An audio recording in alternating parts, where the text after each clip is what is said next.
What is up, guys? JP McDaniel here, joined by QXE from Complexity Gaming. We're going to be casting Heart versus Ganzi, a TVT on Shakura's Plateau.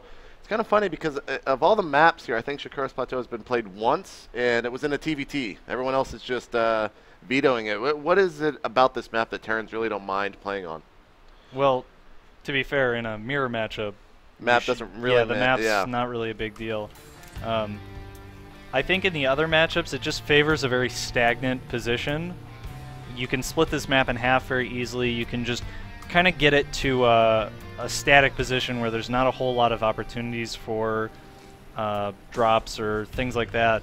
And I'm actually not sure if it's the Terrans vetoing this map or the other races. Yeah. And obviously with the TVT, it could have ended up on any maps, really. Right.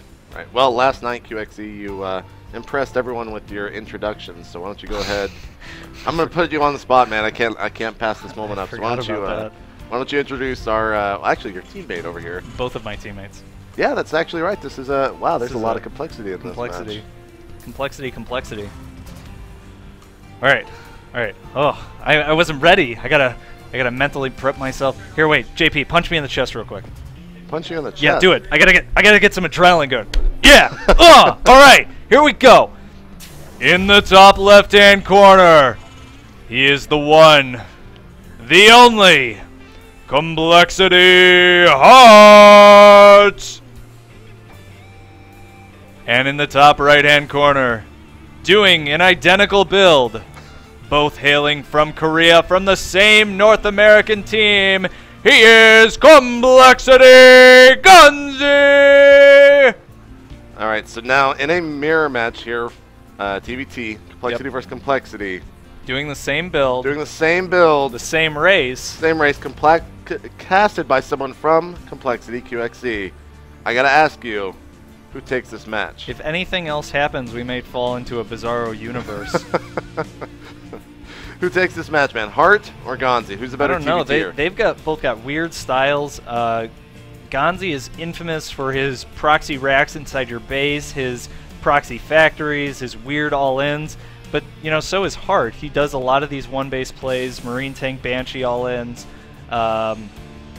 pressure in that regard. So it'll be... We'll just have to wait and see.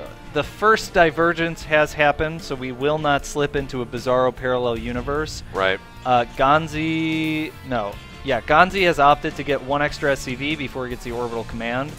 And this is... There's not too much significant here. The economics work out about the same, but it's not too big of a deal. Right. We do see both of them getting a tech lab, so basically what you do is you build the tech lab on the barracks, you float it off so that you can build your starboard on the tech lab right away, and that gets it out a couple of seconds faster. You don't have to bother floating the starboard over onto that tech lab. Gotcha. And so let's go to vision here for Ganzi. What has he seen? So Ganzi is actually not scouted at all. Well, Heart has scouted. So if we take a look at Heart's vision, he knows what's up, and this actually gives him a huge advantage going into the stage of the game. He knows it's gas first. He knows it's Banshees most likely, and so... Will he make a Viking first because of that, or...? Very unlikely. Most players will opt for the Banshee anyway. Okay. And the reason for that is we really like using Banshees. And basically also when the Banshee of your opponent gets to your base, by then the Viking's going to be at least 40% or almost complete. Yeah, I mean, on these positions, there's not a lot of travel time. It maybe takes 10 or 20 seconds for that Banshee to cross that distance. So you're going to have a little bit of time where you're defending with your Viking. And so we do see Ganzi actually putting down his command center, so this is a big difference.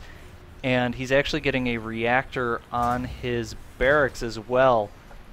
And so basically Ganzi is doing this gas first. He gets that one Hellion just to scout, apply a little bit of pressure, expands, and now he's going to be relying on that Banshee to do some damage and hold his opponent in his base.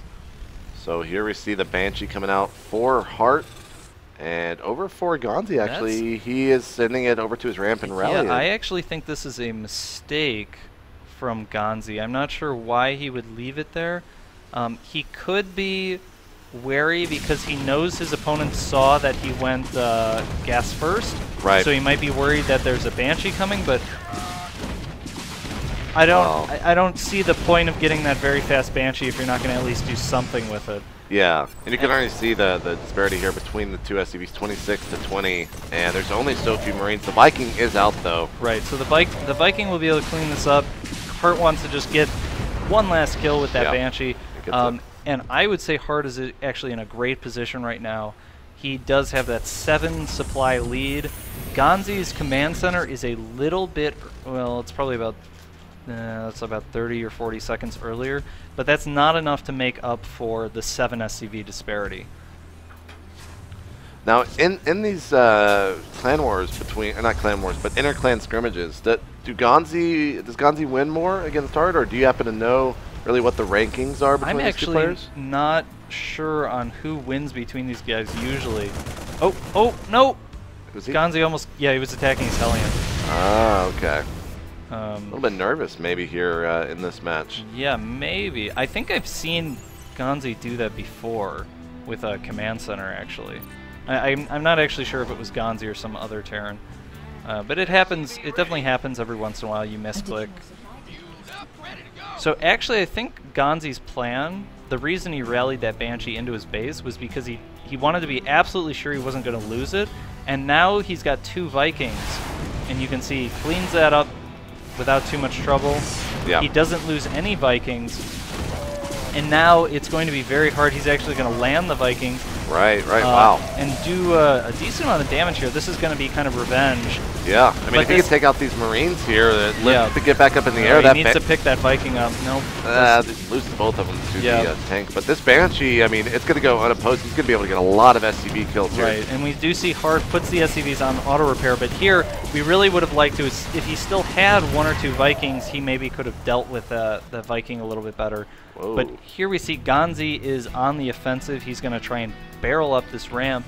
Stim for Hart is about to finish. Ganzi actually does not have any upgrades. He's still on those same 3 production buildings that he started with.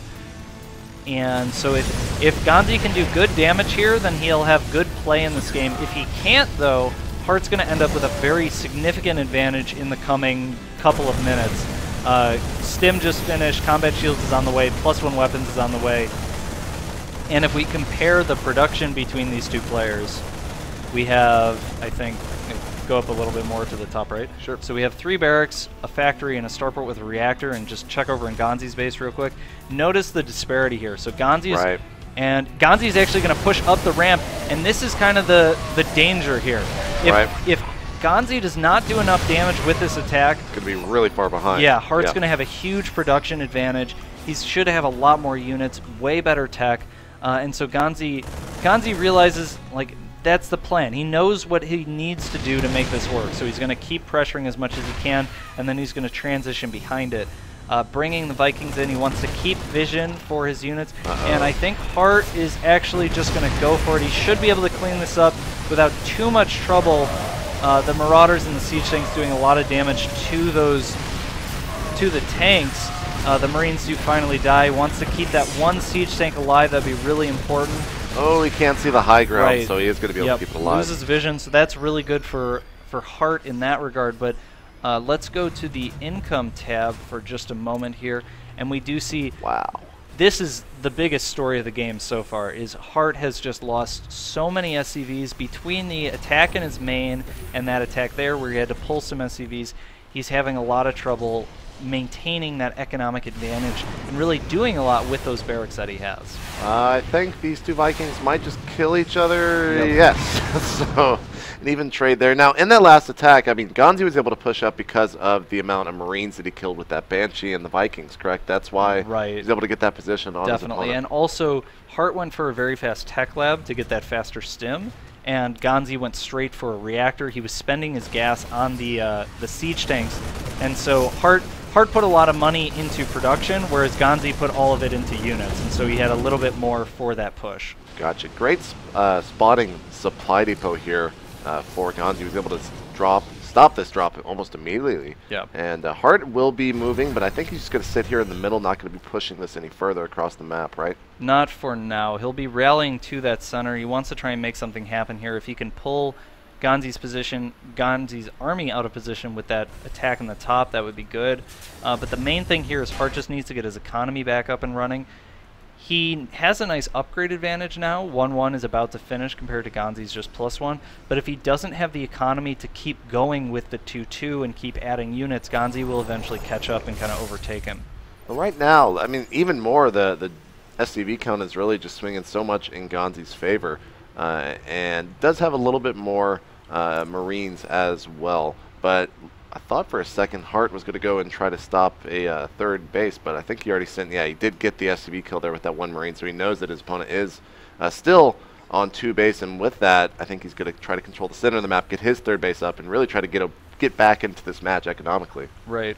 One thing that's interesting to note here is if we, again, go to the income tab real quick, 42 to 61, Ganzi has all the SCVs he needs to saturate 2 bases. If we go to his mineral lines, you can see he doesn't need to build anymore. But he has spent a lot of money into the economy. His natural is actually oversaturated, yeah. And this a lot. Actually. Yeah, this gives Hart a good opportunity here, where Ganzi is actually overcommitted into his economy, and if Hart. And so his production is going to be a little bit weaker than it could have been otherwise. Whether or not that'll convert into a real advantage, we'll wait and see. But if Ganzi can get his third up, he should be fine. He's going to be able to use those extra SCVs. No. This is one of those spots that any Terran player or any player really facing something that's from a Terran is so annoying. No, he does not. So that is actually a big blunder. Oh my God! Yeah, if he did, he would have been able to do so much more damage with this. Huge amount of damage there.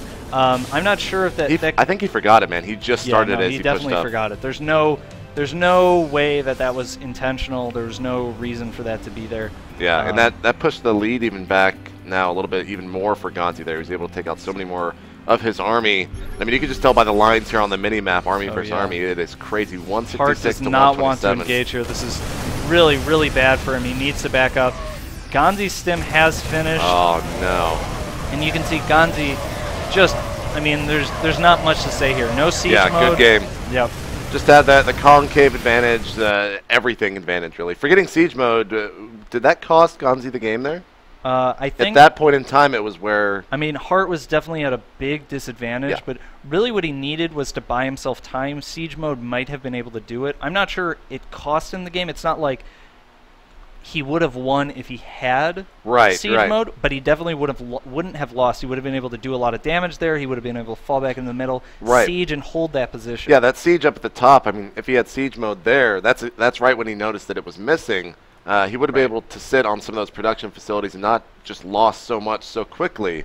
And then we just saw him kind of fall into the middle, and Ganzi was like, okay, I'm going to go kill you now because you're so far behind. So the next map is going to be Entombed Valley. But like you said, it is... oh, I don't know why. All the complexity guys are trying to get in on this match. Minigun even joining.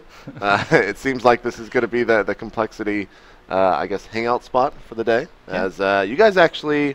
Now that I think about it, you have the most representation here of any team. You're the only team with 2 players. Yeah, we're pretty good. You guys are pretty good, man. Ganzi ended up. What did he get in Columbus? 7th? You know, I'm not sure. Because Hart got 3rd. Yeah, I remember Hart getting 3rd. Ganzi was like he was right on the edge, I think. 7th or 6th. Because MC was 9th and Naniwa wasn't here, so that. Right. Yeah. All right, let's see if the players are ready.